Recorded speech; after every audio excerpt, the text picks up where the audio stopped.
सबके आगे बढ़े कदम। जीवन पुष्प चढ़ाने निकले माता के चरणों में हम। वंदे मातरम, वंदे मातरम, वंदे मातरम।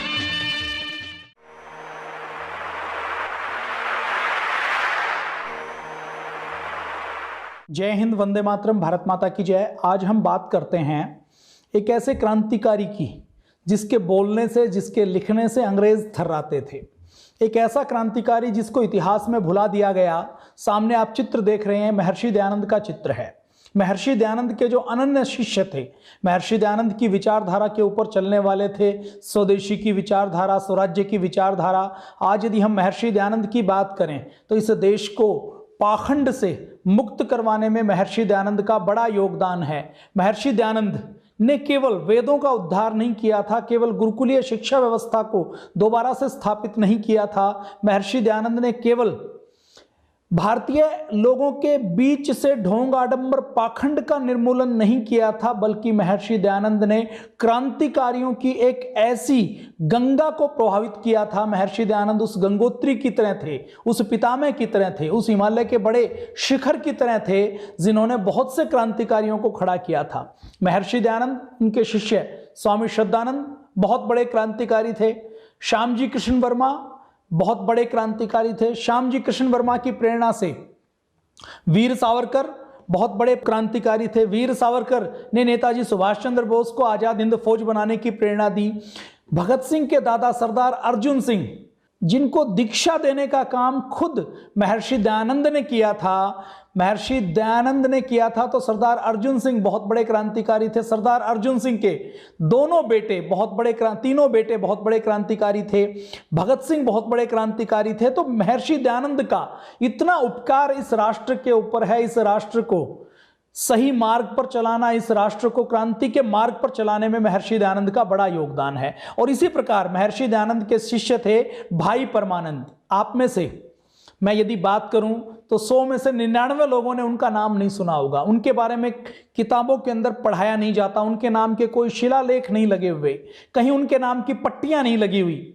ऐसे क्रांतिकारी भाई परमानंद जिनकी चर्चा आज करने की आवश्यकता है, जिन्होंने शहीद भगत सिंह जैसे क्रांतिकारियों को, जो लाला लाजपत राय के सहयोगी थे, श्यामजी कृष्ण वर्मा के सहयोगी थे, जो लाला हरदयाल के सहयोगी थे, जो वीर सावरकर के सहयोगी थे, जिन्होंने भारत ही नहीं भारत के बाहर अफ्रीका में जाकर भारतीय संस्कृति का, वैदिक संस्कृति का प्रचार प्रसार किया, यूएसए के अंदर जाकर, लंदन के अंदर जाकर भारतीय संस्कृति और क्रांति का प्रचार प्रसार किया, जिन्होंने गदर पार्टी की, गदर आंदोलन की नींव में रहकर काम किया।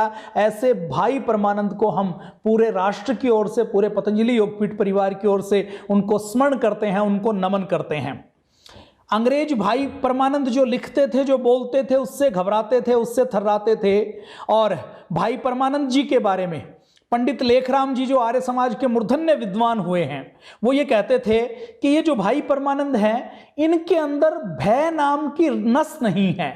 मतलब इनके मस्तिष्क में, इनकी साइकोलॉजी में ऐसा कुछ नहीं है कि ये डरें। ये कभी भी किसी भी भयानक से भयानक परिस्थिति में हार मानने वाले नहीं है, डरने वाले नहीं है। ऐसे भाई परमानंद को आज हम नमन करते हैं, उनको वंदन करते हैं। आज 4 नवंबर को उनकी जयंती है, 8 दिसंबर को उनकी पुण्यतिथि होती है। तो पूरा राष्ट्र उनको याद करे ना करे, उनके बारे में पुस्तकों में पढ़ाया जाए, पढ़ाया नहीं जाता तो कोई बात नहीं, आज हम उनको नमन करेंगे, वंदन करेंगे। भाई परमानंद आर्य समाज के वैदिक धर्म के प्रचारक थे, साहित्यकार थे, साहित्य मनीषी थे, शिक्षाविद थे।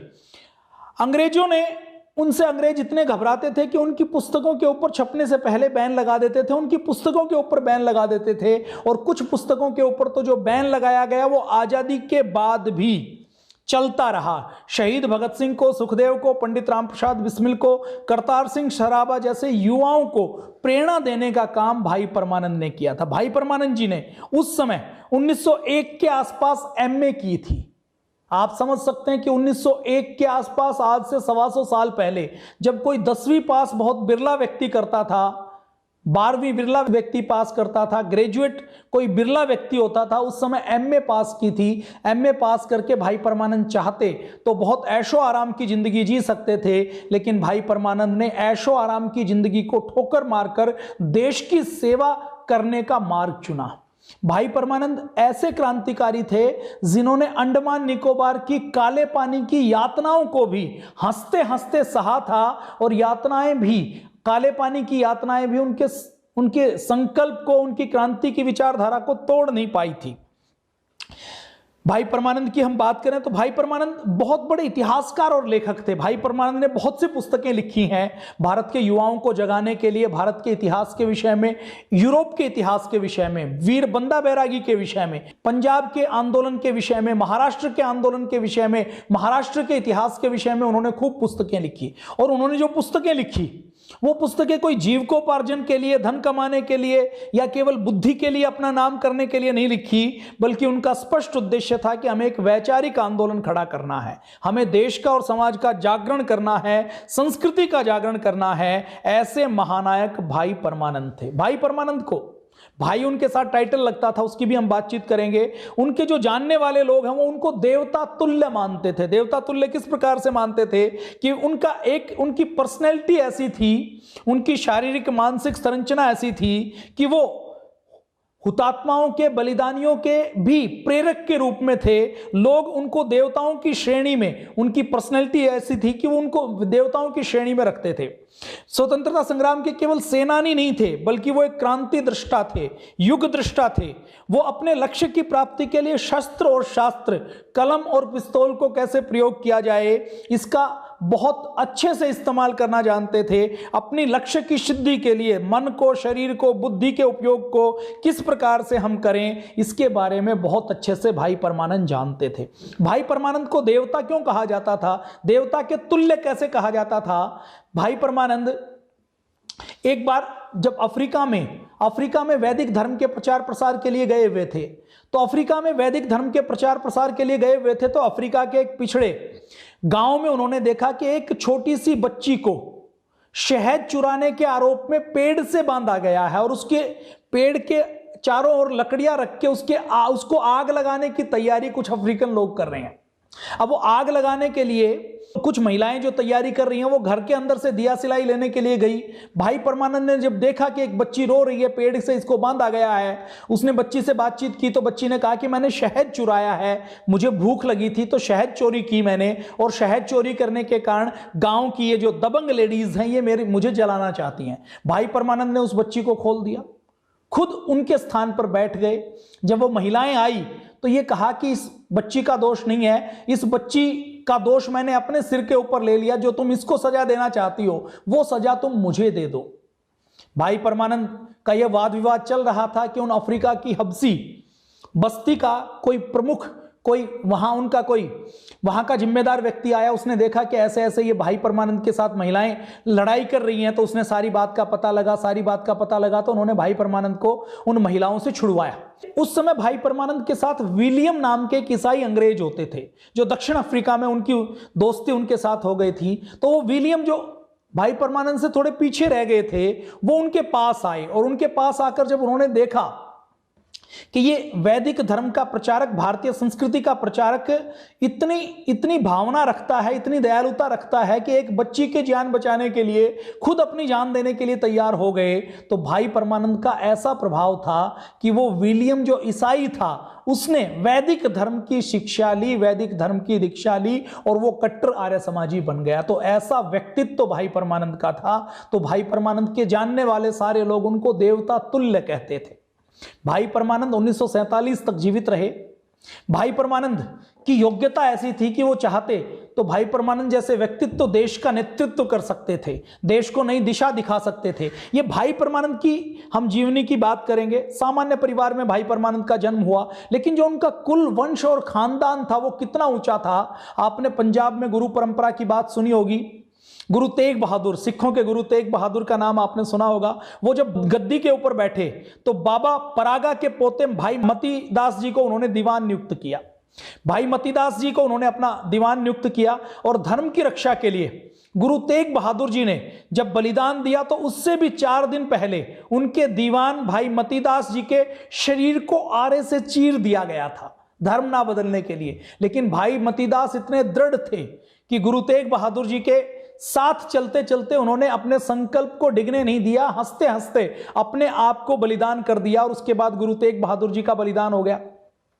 गुरु तेग बहादुर जी के बाद गुरु गोविंद सिंह जी गद्दी के ऊपर आसीन हुए और आनंदपुर में उनकी सिख संगत की सारी सभा थी। उस सभा में उन्होंने कहा कि ब्राह्मण वंश में भाई मतीदास जी के वंश का कोई व्यक्ति यदि यहां पर है तो मैं उसको, वो सामने आ जाए, मैं उसको अपना दीवान बनाऊंगा, क्योंकि उनके गुरुदेव के भी जो दीवान थे वो मतीदास जी थे। उनकी घोषणा सुन के गुरु, उनके वंश के गुरुबख्श सिंह जी उनके पास आए। गुरु गोविंद सिंह जी ने उन्हें अपना मंत्री नियुक्त किया और अपने गले से लगाकर कहा कि इनका और हमारा रक्त इस धरती पर मिलकर गिरा है, इसलिए यह हमारे भाई हैं, सगे भाई से भी बड़े भाई हैं। और उसके बाद भाई परमानंद जी के परिवार में भाई मतीदास जी से लेकर ये लगातार भाई गुरुबख्श सिंह जी से लेकर लगातार ये परंपरा चल गई कि उनके नाम के आगे भाई लगाया जाता था। भाई का मतलब पंजाब में भाई जिनके सामने लगाया जाता है, इसका मतलब जिन्होंने अपना सर्वोच्च बलिदान देश की रक्षा के लिए, समाज की रक्षा के लिए दिया। क्रांतिकारियों की जब हम बात करते हैं तो एक गुमनाम क्रांतिकारी की और बात आती है, भाई बाल मुकुंद जी। भाई माल मुकुंद जी भी क्रांतिकारी परिवार से, क्रांतिकारियों के वंशज थे। उन्होंने भी अपना सर्वोच्च बलिदान भारत माता की सेवा के लिए, भारत माता की स्वतंत्रता के लिए किया था। भाई बाल मुकुंद जी के विषय में भी किसी ना किसी एपिसोड में हम चर्चा करेंगे। आज हम चर्चा कर रहे हैं भाई परमानंद जी के विषय में। तो उसी खानदान में भाई परमानंद जी का जन्म हुआ। 4 नवंबर 1876 को करियाला में भाई ताराचंद जी के घर भाई परमानंद जी का जन्म हुआ। इनकी माता जी का नाम मथुरा देवी था। भाई जी थोड़े से बड़े हुए तो चकवाल के स्कूल में पढ़ाई हुई। 14 साल के थे तो माता जी का देहांत हो गया। बचपन से ही बहुत प्रतिभाशाली थे, खेल में भी आगे रहते थे, पढ़ाई में भी आगे रहते थे, अपनी कक्षा का नेतृत्व करते थे और प्रतिभा बहुत अच्छी थी तो सारे शिक्षक उनका बहुत सम्मान करते थे। और पंजाब में उन दिनों आर्य समाज का बहुत प्रभाव था। भाई जी भी आर्य समाज के साथ जुड़ गए। आर्य समाज की क्रांतिकारी विचारधारा से, आर्य समाज के जो वैज्ञानिक दृष्टिकोण है उससे भाई जी बचपन से ही जुड़ गए। स्कूल में अध्ययन करते रहते, सत्यार्थ प्रकाश पढ़ते रहते, पंडित लेखराम जी के लेखों को पढ़ते थे, बहुत रुचि लेते थे। पंडित लेखराम जी को आपने नहीं पढ़ा हो तो जरूर पढ़िएगा, बहुत अच्छे विद्वान रहे हैं और उनकी लेखनी ने बहुत सारे विषयों को छुआ है। मिडिल की परीक्षा पास करने के बाद डीएवी स्कूल में आ गए। डीएवी स्कूल में पढ़ने के बाद धार्मिक ग्रंथों की भी शिक्षा दीक्षा ली, देश व समाज के बारे में जानकारी ली, भारत की गुलामी के बारे में उनको आर्य समाज से जानकारी मिली तो वो कट्टर आर्य समाजी बन गए और उन्होंने संकल्प ले लिया कि देश के लिए बड़ा काम करना है। मैट्रिक की परीक्षा पास की तो उनके मन में संकल्प हुआ कि अब मुझे देश और समाज के लिए अपना जीवन देना है, तो वो वैदिक मिशनरी बनने की भावना से वैदिक मिशनरी बन गए। मैट्रिक के बाद कुछ समय तक प्राइमरी स्कूल में मुख्य अध्यापक के रूप में रहे। उसके बाद डीएवी स्कूल से जुड़ गए और डीएवी स्कूल से जुड़कर डीएवी के मुख्य अध्यापक बन गए। उसके बाद उन्होंने 1902 में पंजाब विश्वविद्यालय से एमए की परीक्षा पास की।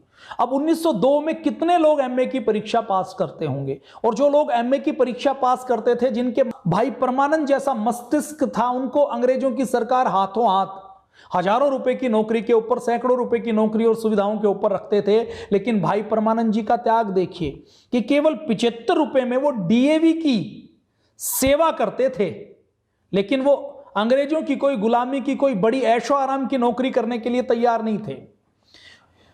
फिर भाई परमानंद जी का विवाह कर दिया गया परिवार के दबाव में, तो उनका विवाह रावलपिंडी के जो बड़े जमींदार थे, जिनको रायजादा की उपाधि मिली हुई थी, किशन दयाल जी की सुपुत्री भागसुदी जी के साथ हुआ। अब रायजादा किशन दयाल जी हैं, उनकी जो सुपुत्री भागसुदी है, जो उनकी पत्नी है, वो बहुत ऐशो आराम में रही है, लेकिन वो भाई परमानंद जी के साथ जुड़कर वो भी आर्य समाज के वैदिक मिशनरी के कार्य में अपना योगदान देने लगी। भाई जी डीएवी में इतिहास तो पढ़ाते थे, इतिहास पढ़ाने के साथ साथ वो पूरे भारत में भ्रमण करके आर्य समाज का संदेश देते थे, गुलामी से कैसे मुक्ति प्राप्त कर सकते हैं इसका संदेश देते थे। तो भाई परमानंद जी की जीवनी का एक एक हिस्सा बहुत चिंतन करने लायक है, बहुत मनन करने लायक है। इस बीच दक्षिण अफ्रीका से यह डिमांड आई, पूर्वी अफ्रीका से, कि किसी अच्छे भजनोपदेशक को यहां पर भेजना है, आर्य समाज के प्रचारक को यहां पर भेजना है। तो भाई जी को डीएवी की ओर से, आर्य समाज की संस्थाओं की ओर से वहां पर प्रचार करने के लिए भेजा गया। और भारतीय संस्कृति के प्रति भाई जी की जो रुचि थी, उस रुचि के लिए विशेष रूप से महात्मा हंसराज जी ने उनको चुना और अक्टूबर 1905 में वो अफ्रीका में गए। अफ्रीका में जाने के बाद मैंने एक घटना का आपके सामने चर्चा की। उस घटना से वो अफ्रीका के लोगों के साथ उन्होंने बहुत गहरा जुड़ाव किया। जब वो डरबन में गए तो डरबन में उनकी गांधी जी से भेंट हुई, और गांधी जी से जब उनकी भेंट हुई तो भाई परमानंद जी का कद कितना ऊंचा है आप अंदाजा लगा लीजिए कि भाई परमानंद जी उस समय सोशल कामों में बहुत आगे हैं। गांधी जी ने अभी सोशल काम करने शुरू नहीं किए हैं, वो दक्षिण अफ्रीका तो गए हुए हैं, लेकिन दक्षिण अफ्रीका में अभी गांधी जी नहीं बने हैं। मोहनदास करमचंद समझ रहे हैं देश को, समाज को, सेवा को, और भाई परमानंद उसमें कई कदम आगे हैं। तो भाई परमानंद जब डरपन में जाते हैं तो गांधी जी उनका सामान जबरदस्ती उनके हाथ से उठाकर स्टेशन से घर तक लेकर जाते हैं, अपने सिर के ऊपर उठाकर। ऐसे भाई परमानंद जी थे। भाई परमानंद जी फिर मई 1906 में अफ्रीका के बाद फिर वो मोम्बासा में जाते हैं, उसके बाद नैरोबी में जाते हैं, अफ्रीका में रहते हैं। अपने ओजस्वी भाषणों से धार्मिकता का प्रचार करते हैं, आर्य समाज का प्रचार करते हैं। लोगों के मन में भेदभाव को हटाकर कैसे हम एक ईश्वर की आराधना कर सकते हैं, उसके बारे में वो अपना भाषण देते हैं। उनका भाषण सुनने के लिए केवल भारतीय नहीं आते, अफ्रीका में भाषण सुनने के लिए भारतीयों के साथ साथ अंग्रेज भी पर्याप्त संख्या में आते थे। और प्रचार करते करते वो जोहान्सबर्ग पहुंचे, वहां स्वागत करने के लिए फिर महात्मा गांधी आए। और अब दक्षिण अफ्रीका में जब वो कार्य करते थे तो अफ्रीका में काम करते करते वो क्रांति का काम भी साथ साथ करते थे। अफ्रीका में जो भारतीय थे उनके मन में अपने भारत देश को कैसे आजाद करवाया जा सकता है, इसके बारे में भी वो व्याख्यान देते थे, भाषण देते थे। तो अंग्रेजों की नजरों में आ गए कि ये क्रांतिकारी कुछ गतिविधियां कर रहे हैं। तो अंग्रेजों की नजरों में आने के बाद वो अंग्रेजों की नजरों से बचने के लिए अफ्रीका से भाई जी लंदन चले गए। लंदन में उस समय कौन है? लाला हरदयाल हैं, वीर सावरकर हैं, श्यामजी कृष्ण वर्मा हैं। वो भाई जी को बुलवा लेते हैं, वहां पर लंदन में जाकर श्यामजी कृष्ण वर्मा से मिलते हैं, वीर सावरकर से मिलते हैं। दोनों के संपर्क में आने के बाद 1907 आने वाला था, 1857 की क्रांति को 50 वर्ष होने वाला था। तो इस समय वो योजना बनाते हैं कि जैसे 1757 में प्लासी का युद्ध हुआ था, तो प्लासी के युद्ध के 100 साल बाद 1857 में क्रांति हुई। तो वीर सावरकर, श्यामजी कृष्ण वर्मा, लाला हरदयाल, लाला लाजपत राय जी भी उन दिनों वहीं आए हुए थे, स्वतंत्रता के लिए प्रचार प्रसार कर रहे थे। तो लाला लाजपत राय ये सब मिलकर भारत की आजादी की दोबारा से योजना बनाते हैं। तो लंदन में इंडिया हाउस के नाम से एक हाउस है जहां पर क्रांतिकारी रहते हैं। श्यामजी कृष्ण वर्मा ने इंडिया हाउस बनाया था ताकि भारत के जो क्रांतिकारी आए वो कई महीनों तक वहां पर रह सकें, वहां पर उनके आवास और भोजन की व्यवस्था हो सके, और लंदन में आने वाले क्रांतिकारियों को, भारतीयों को क्रांतिकारी बनाया जा सके ताकि वो अंग्रेजों के पिट्ठू ना बने बल्कि देश को, समाज को बचाने वाले बने। इस उद्देश्य के साथ श्यामजी कृष्ण वर्मा, वीर सावरकर लगे हुए थे। और ये वीर सावरकर, भाई परमानंद, श्यामजी कृष्ण वर्मा का ही प्रभाव था कि मदनलाल धिंगड़ा एक बच्चा जो पढ़ने के लिए आया था, अंग्रेजों का पिट्ठू बनने के लिए आया था, उस मदनलाल धिंगड़ा के मन में ऐसे क्रांति के विचार बढ़े कि वो मदनलाल धिंगड़ा ने खड़े होकर करजन वायली को गोली मारने का काम किया, करजन वायली को उड़ाने का काम किया, भारत माता के अपमान को बदला लेने का काम किया। इधर वीर सावरकर, देखिए 1907 तक 1857 की क्रांति को क्या कहा जाता है कि ये गदर था, ये सिपाही विद्रोह था, ये कुछ खास चीज नहीं थी, ये तो ऐसे ही थोड़े से सिरफिरे लोगों ने हुड़दंग मचाया था, ये गदर था। तो वीर सावरकर अपनी लेखनी से 1857 की क्रांति को, 1857 को जिसको अंग्रेज गदर कहते थे, उसको क्रांति सिद्ध करने का काम किया था। तो लाला लाजपत राय जी भी उन दिनों में लंदन में थे। भाई जी लंदन पहुंचे और लंदन में सबने मिलकर होम रूल लीग की स्थापना की। होम रूल लीग का उद्देश्य था कि हमें संपूर्ण स्वतंत्रता प्राप्त करनी है। 1907 में अंग्रेज विशेष रूप से सावधान थे और विशेष रूप से सावधान रहते हुए वो नजर रख रहे थे विशेष रूप से कि कहीं दोबारा से फिर भारत के अंदर कोई क्रांति ना हो जाए, क्योंकि 1857 की क्रांति को 50 साल होने वाले हैं और 1757 की अंग्रेजों के प्लासी के युद्ध को 150 साल होने वाले हैं। तो कोई ना कोई विद्रोह जरूर होगा, कोई ना कोई योजना जरूर बनाई जाएगी। तो इसके लिए उन्होंने दमन शुरू कर दिया, पंजाब में किसानों के ऊपर अत्याचार शुरू कर दिया और किसानों में क्रांति की भावना को जगाने वाले लाला लाजपत राय जी को और अजीत सिंह को गिरफ्तार करके मांडले की जेल में भेज दिया गया। लंदन में 1907 में 1857 की क्रांति के 50 वर्ष बाद एक सभा हुई। उस सभा में भाई परमानंद ने खुलेआम अंग्रेजों का विरोध किया। लंदन में यह कहा कि अंग्रेज भारत के ऊपर जो शासन कर रहे हैं वो शासन नहीं कर रहे हैं बल्कि अत्याचार कर रहे हैं। भाई परमानंद जब लंदन में रहते थे तो उस समय देखिए 1907 का वो समय है ना, तो भारत में किसी को बम बनाना नहीं आता। तो उस समय भारतीय क्या सोचते हैं कि यदि हमें बम बनाना आ जाए तो बम की टेक्नोलॉजी हमारे पास आ जाए तो हम अंग्रेजों के ऊपर बम फेंकेंगे और अंग्रेजों को मारेंगे, क्रांति करेंगे, सशस्त्र क्रांति करेंगे, तो अंग्रेजों को मजबूर होकर अपने देश को छोड़कर जाना पड़ेगा। तो इसके लिए उस समय क्रांतिकारी स्पेशल क्रांतिकारियों को विदेश में भेजते थे, रूस में भेजते थे, अमेरिका में भेजते थे, यूके में भेजते थे कि वहां के किसी केमिस्ट्री डिपार्टमेंट में, किसी विश्वविद्यालय में वो चले जाएं और जो बम कैसे बनता है, बम बनाने की का मैनुअल लेकर आए, बम बनाने के पदार्थ लेकर आए। तो भाई परमानंद जी भी बम बनाने का फार्मूला बाहर से लेकर आए थे। भाई परमानंद जी और ऐसे क्रांतिकारियों को और केमिस्ट्री का अध्ययन करने के लिए अमेरिका में उन्होंने और विशेष रूप से लाला हरदयाल से भेंट की। लाला हरदयाल जी को उन्होंने, जो लाला हरदयाल ने एकांतवास में थे, उनको दोबारा प्रेरणा दी कि आप आइए और देश की सेवा में लगिए। करतार सिंह सराबा उनको मिले तो करतार सिंह सराबा को प्रेरणा दी। और ये देखिए लाला हरदयाल, करतार सिंह सराबा आगे चलकर गदर, जब फर्स्ट वर्ल्ड वॉर होता है तो उस समय गदर पार्टी बनाते हैं। कामागाटा मारू के नाम से एक हवाई जहाज भेजते हैं। उस हवाई जहाज के अंदर हजारों की संख्या में पिस्तौल और बम होती हैं। वो हवाई जहाज यहां भेजने का उद्देश्य था कि यहां पर वो 50,000 क्रांतिकारियों की फौज खड़ी करने की उनकी योजना थी कि उनको हथियार मिल जाएंगे तो अंग्रेजों को हम भारत से बाहर भगा देंगे।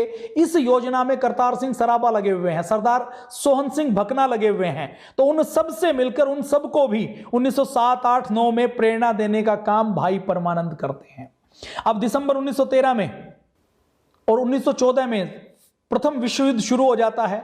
भाई परमानंद और गदर पार्टी के क्रांतिकारी बैठक बुलाते हैं। इस बैठक में करतार सिंह सराबा होते हैं, रास बिहारी बोस होते हैं, सचिंद्रनाथ सान्याल होते हैं, गणेश पिंगले होते हैं। ये क्रांतिकारी भारत को आजाद करने के लिए 1857 के जैसी क्रांति करते हैं और फिर तय करते हैं कि 21 फरवरी 1915 में एक अलग अलग स्थानों पर हम एक साथ विद्रोह करेंगे और विद्रोह करके सारे अंग्रेजों को बंधक बना लेंगे और भारत को आजाद करवा लेंगे।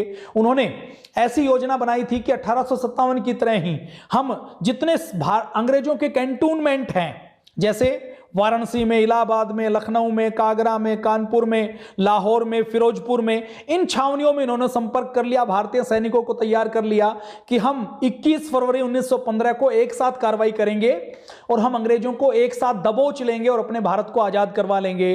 इधर क्रांतिकारियों की बगावत पूरी थी, शस्त्रों की तैयारी हो चुकी थी, क्रांतिकारियों में खूब उत्साह था। लेकिन क्रांति होने से पहले ही गदर पार्टी के ही एक गद्दार कृपाल सिंह ने लालच में आकर पुलिस को खबर कर दी। पुलिस के सामने सारी योजना का भंडाफोड़ हो गया। पुलिस ने अपना दमन चलाया, जगह जगह छापे मारने शुरू किए, क्रांतिकारियों को पकड़ना शुरू किया। इस षड्यंत्र में, इस क्रांति में 61 क्रांतिकारियों को पकड़ लिया गया। इस क्रांतिकारियों के नेता के रूप में करतार सिंह सराबा थे, भाई परमानंद थे, विष्णु गणेश पिंगले थे, जगत सिंह थे, हरमान सिंह थे। इन सबको पकड़ लिया गया और इन सबको पकड़ के जेल के अंदर बंद कर दिया गया।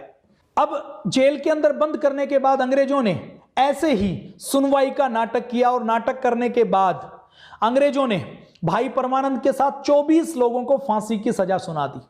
15 नवंबर 2015 को फिर दोबारा जब लोगों ने अपना विरोध दर्ज किया कि इस प्रकार से नाटक करके ऐसे 24 क्रांतिकारियों को आप फांसी नहीं दे सकते, तो 17 व्यक्तियों की फांसी की सजा को माफ कर दिया गया और भाई परमानंद की फांसी की सजा को माफ करके आजीवन कारावास, काले पानी की सजा दे दी गई।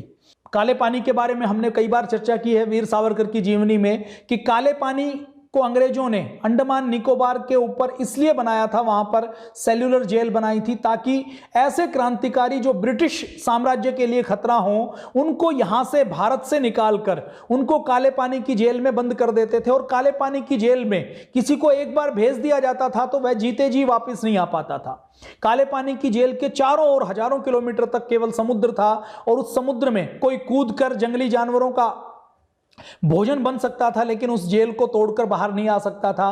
काले पानी की जेल से मेनलैंड भारत से कोई संपर्क नहीं होता था। काले पानी में कोई परिजन मिलने के लिए नहीं जा सकता था और काले पानी के अंदर कोई कानून व्यवस्था नाम की चीज नहीं होती थी। वहां पर जो कैदी जाते थे उन कैदियों को अपने हाथ से नारियल की गिरी से कोल्लू के बैल की तरह जुतकर तेल निकालना पड़ता था, नारियल की रस्सियां बनानी पड़ती थी, हाथों की उंगलियों से खून निकलने लगता था, हथकड़ी बेड़ी लगाकर छत से लटका दिया जाता था, दीवार से बांध कर दिया जाता था, कई कई दिन तक क्रांतिकारियों को खड़े रखा जाता था, पीने के लिए पानी नहीं मिलता था, नहाने के लिए पानी नहीं मिलता था, समुद्र का खाना पानी पीने के लिए दिया जाता था, खाने के लिए रोटी नहीं मिलती थी, केवल चावल का मांड दे दिया जाता था। बुखार के अंदर भी अंग्रेजों के उस समय का जेलर कोड़े मारता था और कोड़े मारकर उनको मजबूर करता था कि चाहे तो मर जाओ लेकिन इस काले पानी की सजा से बाहर नहीं निकल पाएंगे। और काले पानी में जब कोई कैदी मर जाता था तो मरने के बाद उसको वहीं काले पानी के समुद्र में फेंक दिया जाता था, कोई सुनवाई उसकी होती नहीं थी। तो भाई परमानंद को काले पानी की सजा दी गई।